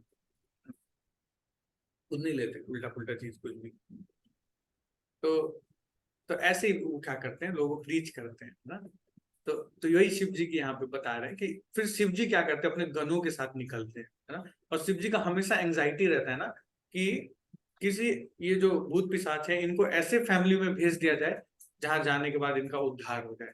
तो देखते हैं कि, है ना, ऐसे इनऑस्पिशियस टाइम में जहां कोई व्यक्ति संभोग करने का प्रयास कर रहा है तो फिर उनके घर में भेज दो भूत पिशाचों को, कुछ तो फायदा होगा इसको। ये तो बिना बिना ग्रॉस बॉडी के घूम रहा है और डिजायर्स लिए हुए, हाँ, कष्ट झेल रहा है, इससे अच्छा कम से कम कहीं जाए ग्रॉस बॉडी मिल जाए इसको, है ना। तो शिव जी क्या करते हैं, ऐसे ही प्लांटेशन करते रहते हैं। तो यही बात जो है कश्यप मुनि समझा रहे थे। ओके, चलिए अब हम आगे चलते हैं। आरवी गुप्ता प्रभु अब आप पढ़ सकते हैं। थैंक यू माता जी। यस, अनम्यूट कर लीजिए पहले।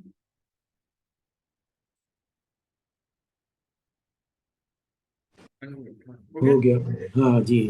अब पढ़िए। हरे कृष्ण प्रभु जी।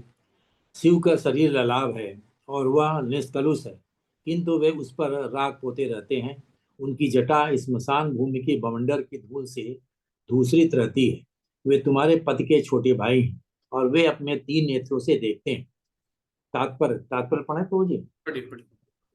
शिव न तो सामान्य जीव हैं, न ही वे विष्णु या पूर्ण पुरुषोत्तम भगवान की कोट में आते हैं। वे ब्रह्मा समेत किसी भी जीव से कहीं अधिक शक्तिमान हैं, फिर भी वे श्री विष्णु के समान स्तर पर नहीं है। क्योंकि शिव लगभग भगवान श्री विष्णु जैसे ही हैं, अतः वे भूत, वर्तमान तथा भविष्य देख सकते हैं। उनका एक नेत्र सूर्य के समान है, दूसरा चंद्रमा के समान, तथा उनका तीसरा नेत्र जो उनकी बाहों के बीच में स्थित है अग्नि तुल्य है। वे अपने बीच वाले नेत्र से अग्नि उत्पन्न कर सकते हैं और वे ब्रह्मा समेत किसी भी जीव को विनष्ट कर सकते हैं। फिर भी वे न तो किसी अच्छे घर में तड़क भड़क से रहते हैं, न ही उनकी कोई भौतिक संपत्ति है। यद्यपि वे भौतिक जगत के स्वामी हैं, वे अधिकांशतया स्मशान में रहते हैं, जहाँ शव जलाए जाते हैं और स्मशान के बवंडर की धूल ही उनका वस्त्र है। वे भौतिक कलमश से रंजित नहीं होते। कश्यप ने उन्हें अपना छोटा भाई माना है, क्योंकि दीति कश्यप पत्नी की सबसे छोटी बहन शिव शिव को ब्याही थी। किसी की पत्नी की बहन का पति उसका भाई माना जाता है। उस सामाजिक संबंध से शिव कश्यप के छोटे भाई ठहरे। कश्यप ने अपनी पत्नी को आगाह किया कि क्योंकि शिव को उनके संभोग रथ देख लेंगे, इसलिए वह बेला उपयुक्त नहीं है। हो सकता है कि दीति तर्क करती है कि वे किसी एकांत स्थान में संभोग करेंगे, किंतु कश्यप ने उसे स्मरण कराया कि शिव के 3 नेत्र हैं, जो सूर्य, चंद्रमा तथा अग्नि कहलाते हैं, और कोई भी उनकी दृष्टि से बच नहीं सकता, जिस तरह से विष्णु की दृष्टि से कोई भी बच नहीं सकता। यद्यपि अपराधी को पुलिस देख लेती है, किंतु कभी कभी उसे तुरंत दंड नहीं मिलता। पुलिस उसे दंड दिलाने हेतु उचित समय की प्रतीक्षा करती है। संभोग के लिए निषिद्ध बेला शिव द्वारा देख ली जाएगी और दीति भूत जैसे चरित्र वाले या ईश विहीन निर्विशेषवादी शिष्य को जन्म देकर समुचित दंड प्राप्त करेगी। कश्यप ने इसे पहले ही देख लिया था, इसलिए उन्होंने अपने पति दीत को आगाह किया। नेक्स्ट पढ़िए। शिव किसी किसी को भी अपना संबंधी नहीं मानते, फिर भी ऐसा कोई भी नहीं है जो उनसे संबंधित न हो। वे किसी को न तो अति अनुकूल न ही निंदनीय मानते हैं। हम उनके उच्छिष्ट भोजन की सादर पूजा करते हैं और जो उन्होंने त्याग दिया है उसका हम शीश झुकाकर स्वीकार करते हैं। तात्पर्य पढ़े तो तात्पर्य कश्यप ने अपनी पत्नी को बतलाया कि चूंकि शिव उनके साढ़ू लगते हैं, इसलिए उसे उनके प्रति अपराध करने हेतु प्रोत्साहित नहीं होना चाहिए। कश्यप ने उसे आगाह किया कि वस्तुतः शिव न तो किसी से संबंधित है, न ही उनका कोई शत्रु है, क्योंकि वे ब्रह्मांड के मामलों के 3 नियंत्रकों में से एक हैं। अतएव वे हर एक पर समदृष्टि रखते हैं। उनकी महानता अतुलनीय, क्योंकि वे पूर्ण पुरुषोत्तम भगवान के महान भक्त हैं। कहा जाता है कि श्री भगवान के समस्त भक्तों में शिव महानतम है, इसलिए उनके द्वारा छोड़ा गया भोज्य पदार्थ अन्य भक्तों द्वारा महाप्रसाद के रूप में ग्रहण किया जाता है। भगवान श्री कृष्ण को अर्पित भोजन का उच्चिष्ट प्रसाद कहलाता है, किंतु जब वही प्रसाद शिव जैसे महान भक्त द्वारा खाया जाता है तो वह महाप्रसाद कहलाता है। शिव इतने महान हैं कि वे उस भौतिक संपत्ति की चिंता नहीं करते जिसके लिए हम सभी उत्सुक रहते हैं। पार्वती, जो कि साक्षात शक्तिशाली भौतिक प्रकृति हैं, उनकी पत्नी के रूप में उनके पूर्ण नियंत्रण में हैं, फिर भी वे उनका उपयोग रिहायशी घर बनाने तक के लिए नहीं करते। वे बिना आश्रय के रहना पसंद करते हैं और उनकी महान पत्नी भी उनके साथ विनीत भाव से रहने हेतु राजी रहती है। सामान्य जन शिव की पत्नी दुर्गा देवी की पूजा भौतिक संपन्नता के लिए करते हैं, किंतु शिव बिना किसी भौतिक इच्छा के उन्हें अपनी सेवा में लगाए रहते हैं। वे अपना महान पत्नी को यही उपदेश देते हैं कि सभी प्रकार की पूजाओं में श्री विष्णु की पूजा सर्वोपरि है और उससे भी बढ़कर है महान भक्त या विष्णु से संबंधित किसी भी वस्तु की पूजा। लेकिन बड़ा इंपॉर्टेंट तात्पर्य है ना? जो शिव जी हैं उनके गृहस्थ आश्रमों के बारे में हमें प्रभुपाद ने चर्चा की है ना? देखिए, शिव जी जो हैं उनकी पत्नी कौन है? पार्वती है ना। पार्वती की लोग वर्शिप क्यों करते हैं? ताकि कुछ ऑपुलेंस मिल जाए ना। दुर्गा देवी की लोग इसलिए पूजा करते हैं ना। सुख संपत्ति घर आवे, कष्ट मिटे तन का, है ना, इसलिए पूजा करते हैं ना। 9 दिन एकदम लहसुन प्याज का त्याग करके एकदम सीधे साधे भक्त बन जाते हैं। चाय भी नहीं पीते, फल खाते हैं ना। एकदम जैसे बंदर रहता है ना, पेड़ पे फल खाता है, कुछ नहीं खाता है, एकदम एकदम वैसे बन जाते हैं सब, सीधे साधे एकदम। दुर्गा जी आई हैं, वो इनको तो इम्प्रेस करना ही है ना, ताकि कुछ मिल जाए बाद में। जाते जाते हे दुर्गा माता, जाते जाते बहुत सारा ऑपुलेंस देते हुए जाना। पूरा खास करके वेस्ट बंगाल में तो एकदम पूरा प्रोपेगेंडा होता है इसका बढ़िया से, कैसे माता से ज्यादा बेनिफिट अर्जित किया जा सके, है ना। तो लेकिन प्रभुपाद क्या बता रहे हैं कि शिव जी का आचरण बिल्कुल उलट है। सारे लोग उनसे भौतिक इच्छाएं मांगते हैं, लेकिन शिव जी को देखो, आश्रय भी नहीं मांगते। मतलब कभी अपने रिहायशी घर बता रहे हैं कि कभी ऐसा नहीं कि शिव जी अपना घर वर बनवा रहे, थोड़ा पिलर अच्छे से लगाओ, थोड़ा छत वत अच्छा होना चाहिए, छत में झूमर लगा होना चाहिए, पंखा चलना चाहिए। नहीं, क्या करते, राख लगाते हैं और जो है सुनसान में रहते हैं। हाँ? तो एक्चुअल में देखिए, ये वैष्णव की बहुत बड़ी क्वालिटी है। वैष्णव का जो लिविंग स्टैंडर्ड होता है वो क्या होता है? Simple living and high thinking. Thinking उनका बहुत हाई होता है, लेकिन लिविंग स्टैंडर्ड कैसा होता है? वेरी सिंपल, है ना। इसलिए वैष्णवों को हमेशा क्या रहना चाहिए? बहुत सिंपल रहना चाहिए। लिविंग को अच्छा बनाने के पीछे नहीं भागना चाहिए, क्योंकि लिविंग को अच्छा बनाने का कोई एंड नहीं है।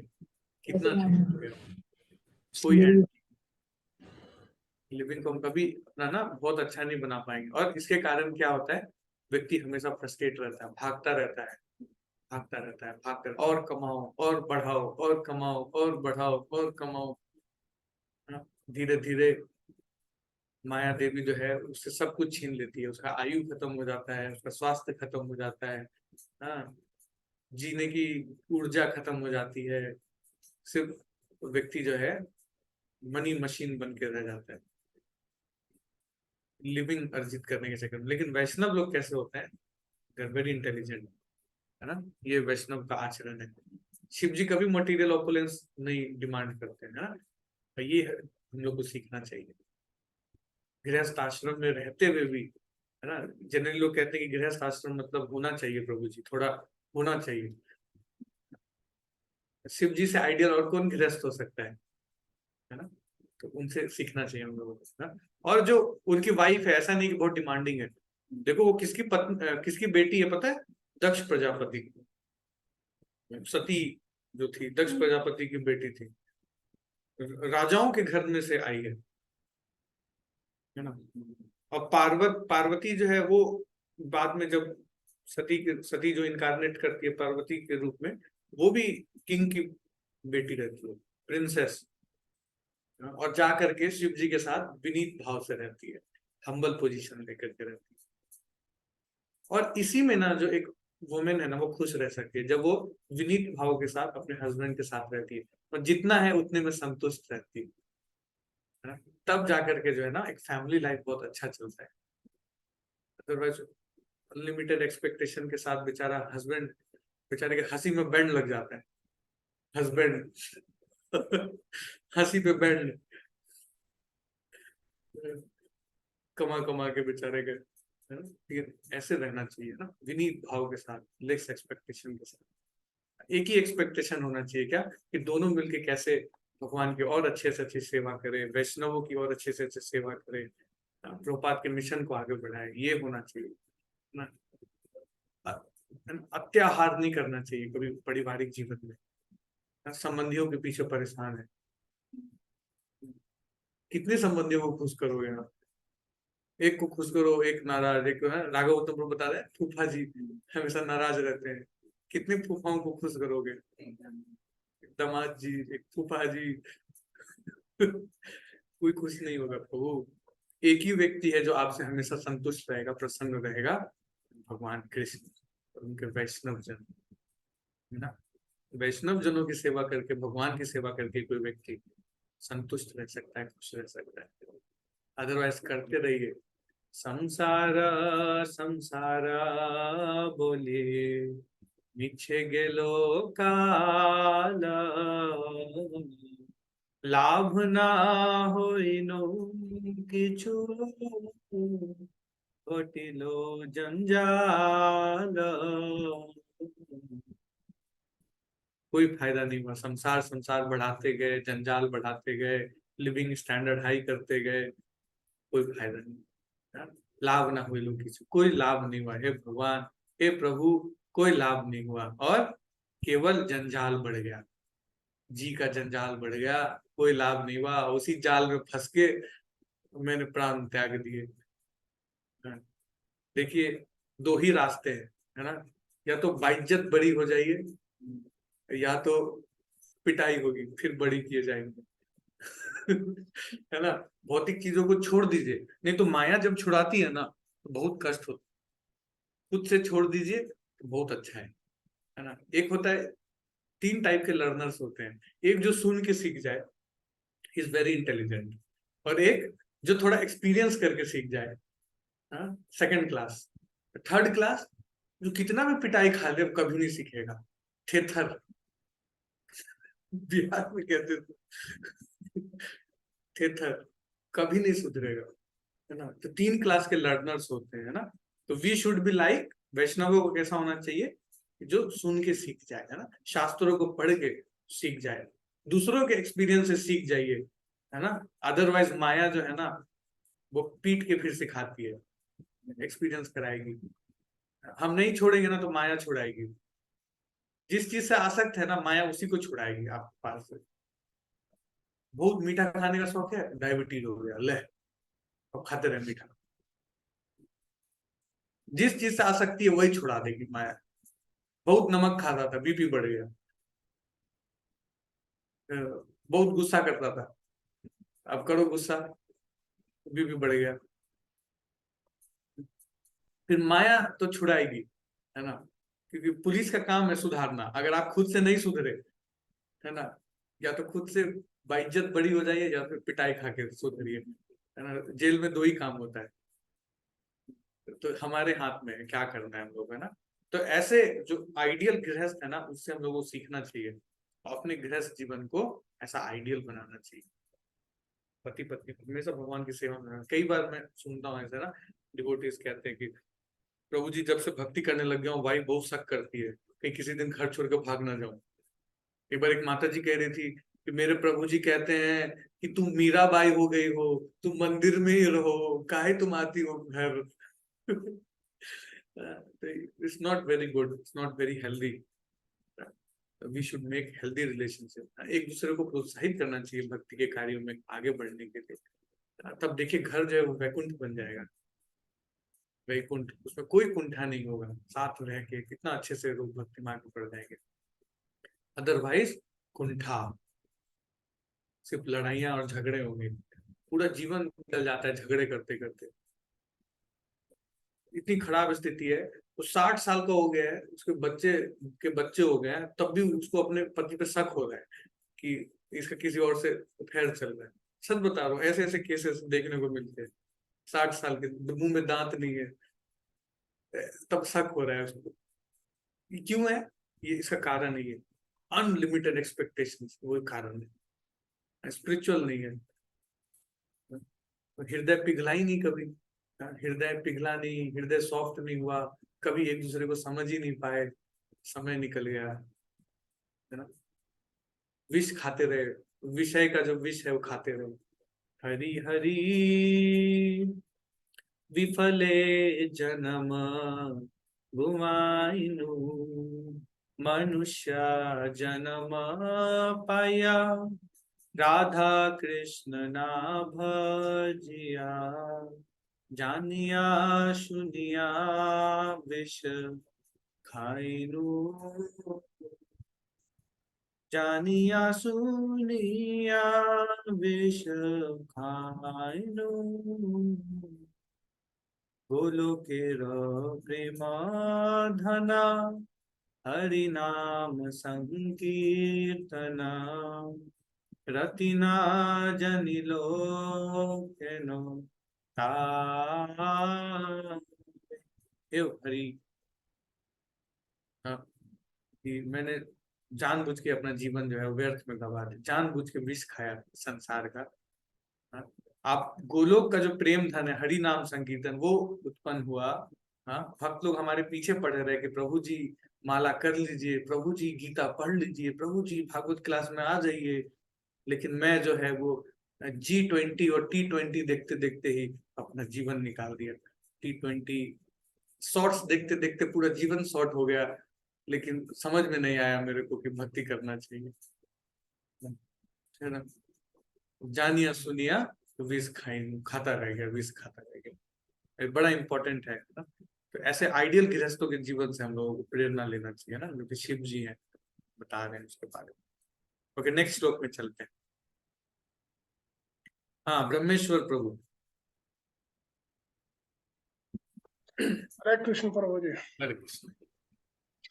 यद्यपि भौतिक जगत में न कोई भगवान शिव के बराबर है, न उनसे बढ़कर है, और अविद्या के समूह को छिन्न भिन्न करने के लिए उनके अनिंद चरित्र का महात्माओं द्वारा अनुसरण किया जाता है, फिर भी वे सारे भगवत भक्तों को मोक्ष प्रदान करने के लिए ऐसे बने रहते हैं जैसे कोई पिशाच हो।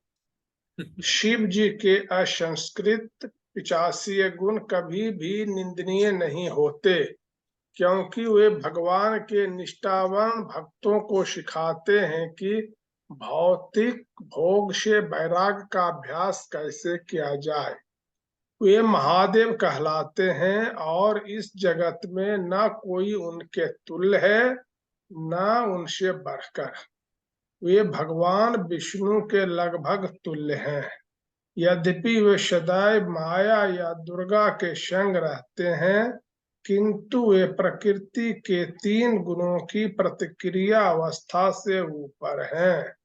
यद्यपि वे तमोगुणी पिशाचों के अधिकारी हैं, किंतु वे ऐसी संगति से प्रभावित नहीं होते। देखिए, छोटे से श्लोक में कितनी इंपॉर्टेंट चीजें बताई गई है ना, कि शिव जी जो है वो कभी भी माया से प्रभावित नहीं होते हैं, है ना। ऐसे रहते तो हैं पिशाचों की गेटअप में, ऐसा लगता है देख कर कि पिशाच है, लेकिन है कौन? परम वैष्णव, परम महादेव कहा जाता है उनको, है ना। और इस भौतिक संसार के स्वामी है। तीनों गुण जो है ना, जो पार्वती है वो तीनों गुणों की स्वामिनी है और उनके स्वामी है शिव जी, लेकिन कभी भी तीनों गुणों से प्रभावित नहीं होते। अब मटीरियल चीजें उनको कभी भी प्रभावित नहीं कर पाती।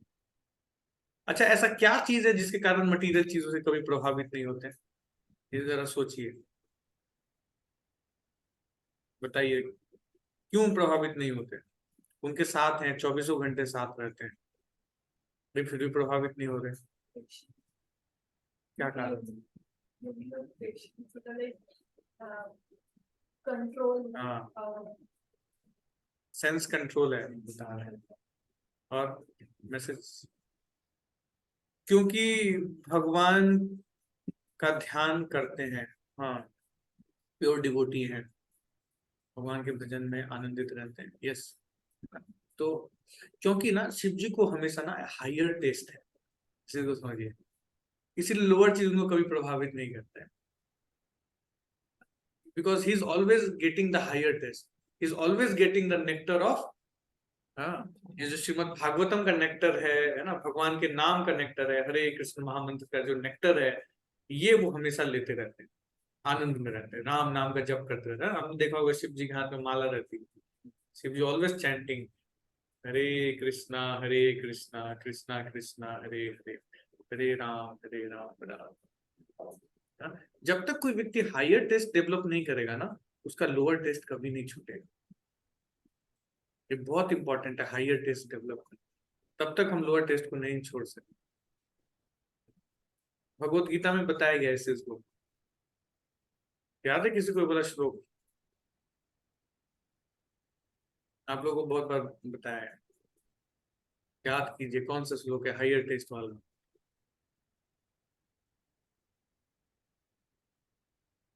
सौरभ त्रिपाठी, आप तो बता ही देंगे, और कोई बताइए,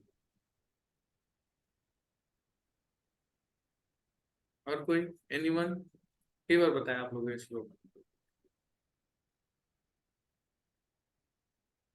नहीं, ठीक है, चलो सौरभ को ही बताएंगे, सौरभ को बताएंगे कौन सा श्लोक है।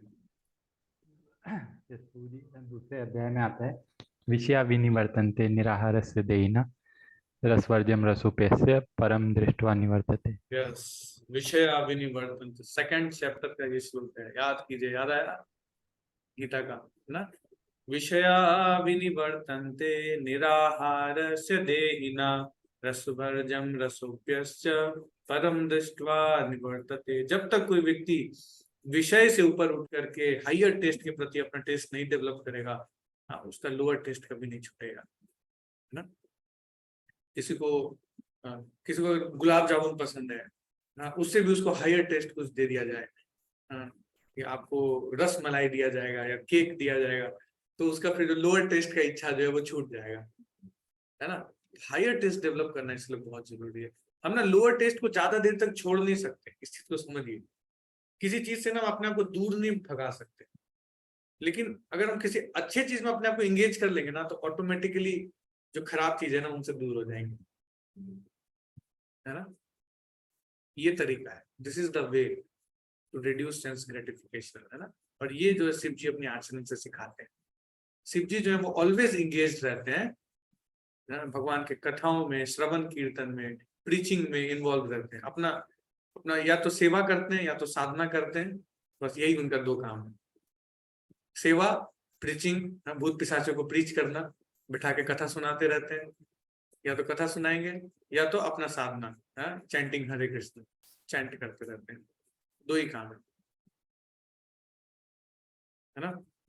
तो इसी तरीके से हम लोगों को भी लगे रहना चाहिए, या तो अपना साधना कीजिए, साधना से टाइम मिले तो सेवा कीजिए, भगवान की सेवा में लगे रहना चाहिए, है ना, प्रयास करना चाहिए, कुछ कुछ सेवा करते रहना चाहिए।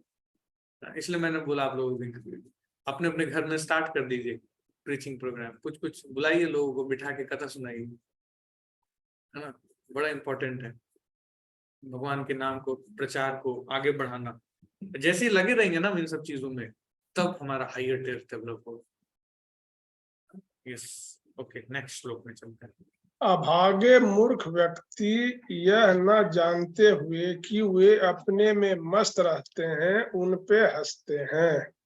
ऐसे मूर्ख व्यक्ति अपने उस शरीर को जो कुत्तों द्वारा खाने जाने योग्य है, वस्त्र, आभूषण, माला तथा लेप से सजाने में लगे रहते हैं।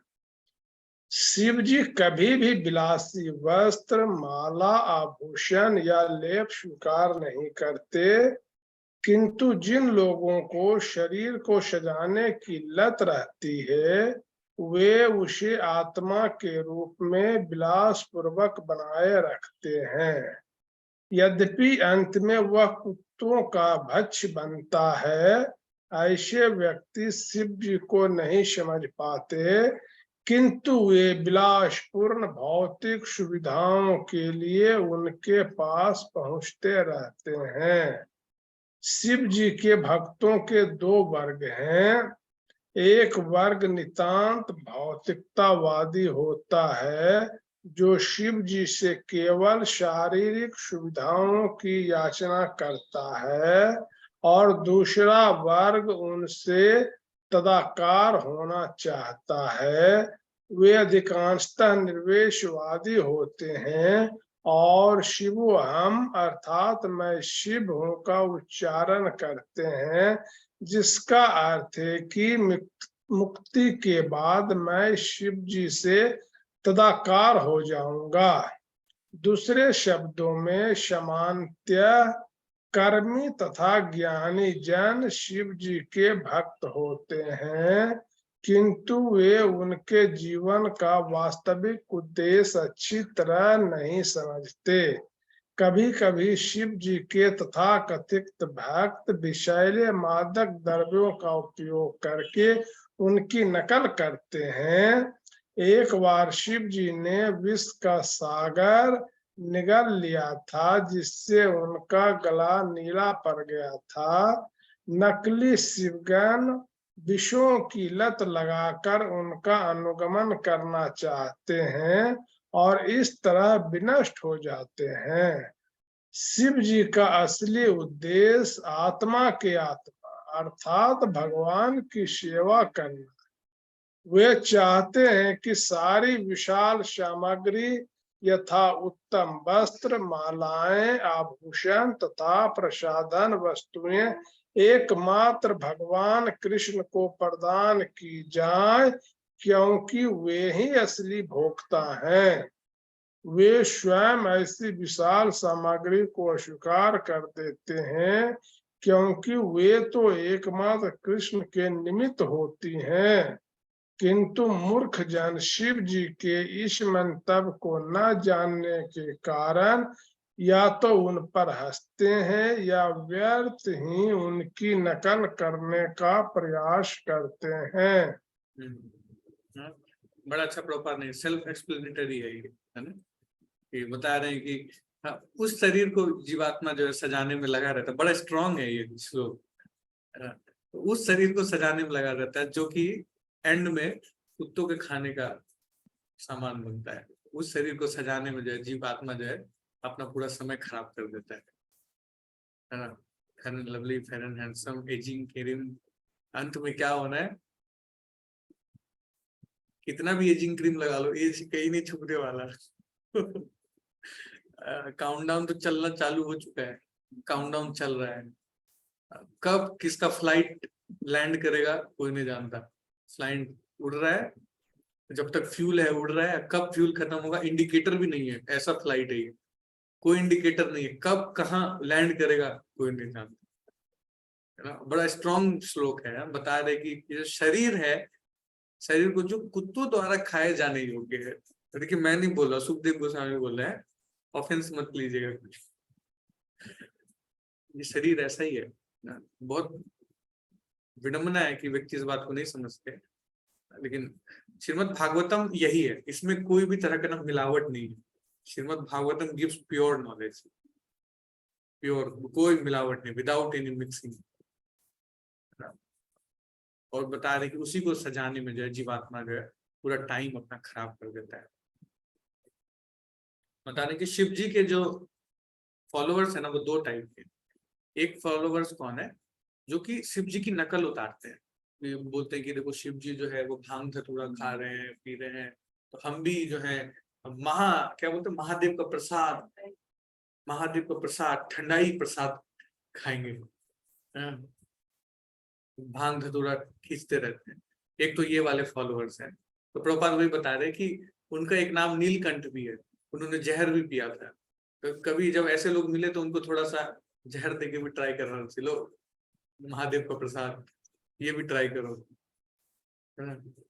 तो और एक टाइप के फॉलोअर्स कौन है जो अपने आप को क्या बोलते हैं कि मैं शिव हूँ, शिवो हम, शिव अपने आप को शिव मानते हैं, है ना, यानी शिव जी से एकाकार होना चाहते हैं, मर्ज विद शिवा।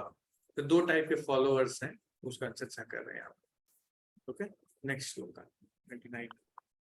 ब्रह्मा जैसे देवता भी उनके द्वारा अपनाए जाने वाले धार्मिक अनुष्ठानों का अनुपालन करते हैं। वे उस भौतिक शक्ति के नियंता हैं जो भौतिक जगत का सृजन करती है। वे महान हैं, अतएव उनके पिशाचवत गुण मात्र विडंबना है। शिव जी दुर्गा के पति हैं, अर्थात भौतिक शक्ति के नियंता हैं। दुर्गा साक्षात भौतिक शक्ति हैं और उनके पति होने के कारण शिव जी भौतिक शक्ति के नियंता हैं। वे तमोगुण के अवतार भी हैं और भगवान का प्रतिनिधित्व करने वाले 3 देवों में से एक हैं। भगवान के प्रतिनिधि होने से शिव जी उनसे अभिन्न है। वे अति महान हैं और उनके द्वारा समस्त भौतिक भोग का परित्याग इसका आदर्श उदाहरण है कि मनुष्य को किस तरह भौतिक रूप से अनासक्त रहना चाहिए। अतएव मनुष्य को उनके पद चिन्हों का अनुसरण करना चाहिए और पदार्थ से अनासक्त रहना चाहिए। उसे गरल पान जैसे उनके असमान कार्यों की नकल नहीं करनी चाहिए। नेक्स्ट। मैत्रेय ने कहा, इस तरह दिति अपने पति द्वारा सूचित की गई, किंतु वह संभोग तुष्टि हेतु कामदेव द्वारा विवश कर दी गई। उसने उस महान ब्राह्मण ऋषि का वस्त्र पकड़ लिया जिस तरह एक निर्लज वेश्या करती है। एक विवाहित पत्नी तथा वेश्या में यही अंतर है कि एक शास्त्रों के विधि विधानों द्वारा यौन ईवन में नियंत्रित रहती है, जबकि दूसरी अनियंत्रित और एकमात्र प्रबल काम वासना द्वारा संचालित होती है। यद्यपि महर्षि कश्यप अति प्रबुद्ध थे, किंतु वे उनकी वेश्या पत्नी के शिकार हो गए। भौतिक शक्ति इतनी प्रबल होती है। अपनी पत्नी के मंतव्य को समझकर उन्हें वह निषिद्ध कार्य करना पड़ा और तब पूज्य प्रारब्ध को नमस्कार करके वे उसके शांत एकांत स्थान में लेट गए।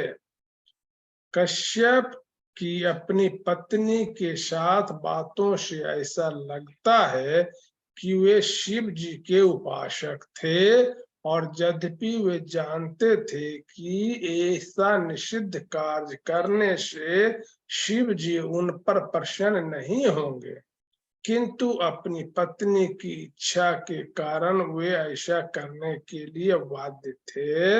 अतएव उन्होंने प्रारब्ध को नमस्कार किया। वे जानते थे कि ऐसे आसमिक संभोग से जो संतान उत्पन्न होगी वह निश्चय ही अच्छी नहीं होगी, किंतु वे अपने को बचा नहीं पाए क्योंकि वे अपनी पत्नी के प्रति अत्यधिक कृतज्ञ थे। किंतु ऐसी ही दिशा में जब ठाकुर हरिदास एक वेश्या के द्वारा अर्धरात्रि में मोहित किए गए तो उन्होंने कृष्ण भावनामृत में अपनी सिद्धि के कारण उस प्रलोभन से अपने को बचा लिया। एक कृष्ण भावना भावित व्यक्ति तथा अन्यों में यही अंतर है। कश्यप मुनि महान विद्वान तथा प्रबुद्ध थे और नियमित जीवन के सारे विधि विधान जानते थे, फिर भी वे अपने को कामेच्छा के आक्रमण से बचा नहीं पाए। ठाकुर हरिदास न तो ब्राह्मण कुल में उत्पन्न थे, न ही स्वयं ब्राह्मण थे, फिर भी कृष्ण भावना भावित होने के कारण वे अपने आप को ऐसे आक्रमण से बचा सके। ठाकुर हरिदास प्रतिदिन 3 लाख भगवत नाम जाप करते थे। कंपैरिजन कर रहे हैं श्रील प्रभुपाद यहाँ पे कि 2 भक्त का उदाहरण दे रहे, एक तो कश्यप मुनि है और दूसरे हरिदास ठाकुर है ना। हरिदास ठाकुर ने जो है अपने आप को बचा लिया था, वैश्य आई थी उनके पास उनको पदभ्रष्ट करने के लिए, लेकिन उन्होंने अपने आप को बचा लिया आसानी से। लेकिन कश्यप मुनि के साथ यहाँ पे बता दें कि ऐसा नहीं हो पाया। चलिए आगे चलते हैं। तत्पश्चात उस ब्राह्मण ने जल में स्नान किया और समाधि में नित्य तेज का ध्यान करते हुए तथा मुख के भीतर पवित्र गायत्री मंत्र का जप करते हुए अपनी वाणी को वश में किया। जिस तरह शौच के बाद मनुष्य स्नान करता है, उसी तरह विशेष रूप से निषिद्ध समय पर संभोग करने के बाद मार्जन करना पड़ता है। कश्यप मुनि ने अपने मुख के भीतर गायत्री मंत्र का जाप करते हुए निर्विशेष ब्रह्म ज्योति का ध्यान किया। जब वैदिक मंत्र का उच्चारण मुख के भीतर किया जाए ताकि केवल जापक ही सुन सके तो इसे जप कहते हैं, किंतु जब ऐसे मंत्रों का उच्च स्वर से उच्चारण किया जाता है तो वह कीर्तन कहलाता है। हरे कृष्ण कृष्ण कृष्ण हरे हरे, हरे राम राम राम हरे हरे। इस वैदिक मंत्र को अपने मन में धीमे धीमे अथवा जोर जोर से उच्चारित किया जा सकता है, इसलिए यह महामंत्र कहलाता है। कश्यप मुनि निर्वेशवादी प्रतीत होते हैं, जैसा कि पहले उल्लेख किया जा चुका है। ठाकुर हरिदास से उनके चरित्र की तुलना करके यह स्पष्ट हो जाता है कि एक सगुनी इंद्रिय निग्रह में निर्वेश विशेषवादी से अधिक प्रबल होता है। भगवत गीता में इसकी व्याख्या पर दृष्टा निवृत्त से हुई है। उच्च पद पर स्थित होने पर मनुष्य निम्न कोटि की वस्तुएं ग्रहण करना बंद कर देता है। ऐसा माना जाता है कि स्नान करके तथा गायत्री जप करने के बाद मनुष्य शुद्ध हो जाता है, किंतु महामंत्र इतना शक्तिशाली होता है कि कोई इसे किसी भी स्थिति में चाहे धीरे धीरे जपे या जोर जोर से, वह संसार की सारी बुराइयों से बच जाता है।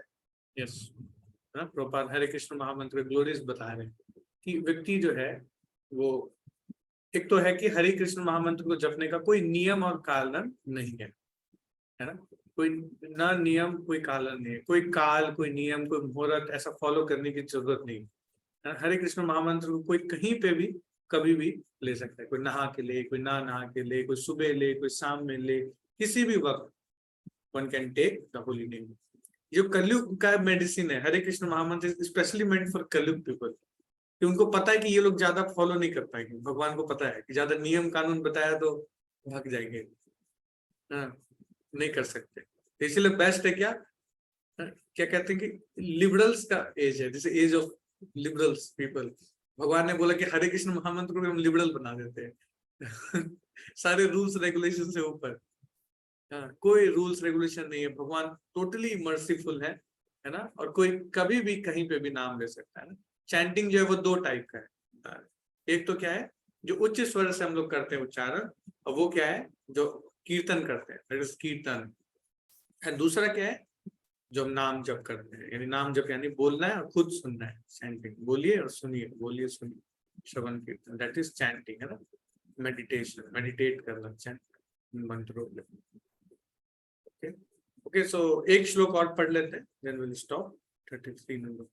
हे भारत, इसके बाद दीति अपने पति के और निकट गई। उसका मुख दोषपूर्ण कृत्य के कारण झुका हुआ था। उसने इस प्रकार कहा, जब कोई व्यक्ति ये निंदनीय कार्य के लिए लज्जित होता है तो वह स्वभावतः नतमुख हो जाता है। दीति को अपने पति के साथ निंदनीय संभोग करने के बाद चेत हुआ।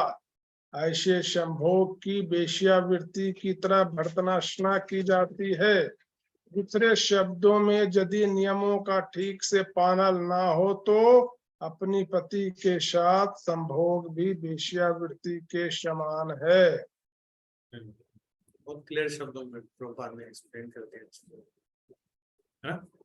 तो यही है कि ये सब हमारे लिए टीचिंग्स है ना, इतने महत्वपूर्ण टीचिंग्स है, और जनरली अनफॉर्चुनेटली लोग इसको जानते नहीं है ना। और इस चीज को अगर समझ जाए ना तो हमारा जो जीवन है ना, गृहस्थ आश्रम का धर्म है, उसको बहुत अच्छे से निभाते हुए व्यक्ति जो है वो भगवान को प्राप्त कर सकता है।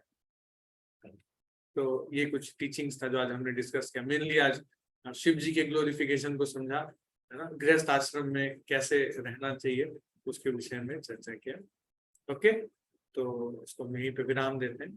Thank you so much. Hare Krishna Krishna Krishna Hare Hare, Hare Ram Ram Hare Hare. किन्हीं का कोई प्रश्न है तो पूछ सकते हैं।